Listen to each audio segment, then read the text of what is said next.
In this lesson, we're going to discuss net working capital. We're going to start by looking at the balance sheet, and we're going to depict each account with a rectangle. So we'll start with the asset side. So we've got current assets and net fixed assets. And imagine that the size of the rectangle depicts its value. So the larger a rectangle is, the more valuable the account is. Now that we have our asset side, let's look over on the right-hand side to see how we finance those assets. So we've got liabilities and equity on the right-hand side. We'll start with current liabilities and long-term debt, and then our equity, which remember is also called owner equity, shareholders equity, stockholders equity. Now let's look at the size of the rectangles of current assets and current liabilities. Remember that the size of the rectangle depicts the value of the account. So you can see then that current assets is much larger than current liabilities. The difference between these two accounts is really important. We call that difference net working capital. So net working capital is equal to current assets minus current liabilities. And this net working capital amount is important for us as financial managers when we're managing our firm's day-to-day financial activities, which remember is our working capital. So you've already said that net working capital is current assets minus current liabilities. The larger our net working capital, the more liquid our firm is. And liquidity is the degree to which an asset can be quickly converted to cash without significantly dropping its price. So to illustrate this, we'll use the example of two different types of assets. So let's suppose that you wanted to sell a pair of shoes and you also wanted to sell a house. In terms of liquidity, the pair of shoes we can say is a liquid asset because you can quickly go on a website, for example StockX, and sell the shoes quite quickly without dropping the price significantly. On the other hand, a house we would say is an illiquid asset because this is something that would take some time to sell. Even if you drop the price significantly so that someone could buy it today, that person may need to obtain financing from their bank or mortgage broker, which may take a month or more to actually complete the transaction.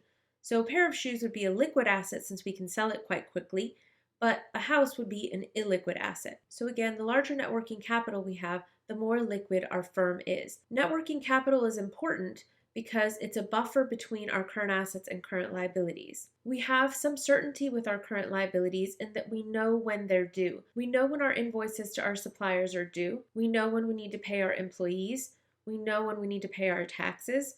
We know when any short-term loan payments are due. So all of that we know with certainty, and we can say that we're certain about our current liabilities. However, there's a lot of uncertainty surrounding our current assets. We do know how much cash we have on hand, but in terms of our accounts receivable, we're not in charge of scheduling those payments. Even though we may give our customers 15 days to pay, some of them may pay within 10 days. Some may pay within 20 days. Some may pay within 17 days. So they may pay before or after their due date, and they may even pay the wrong amount. So there's uncertainty associated with our accounts receivable. There's also uncertainty related to our inventory. We don't know exactly when our customers are going to come in and buy our inventory. Based on our firm history, we can make some guesses about when our inventory will be sold, and we can look for patterns in when our customers buy things, but there is still uncertainty there.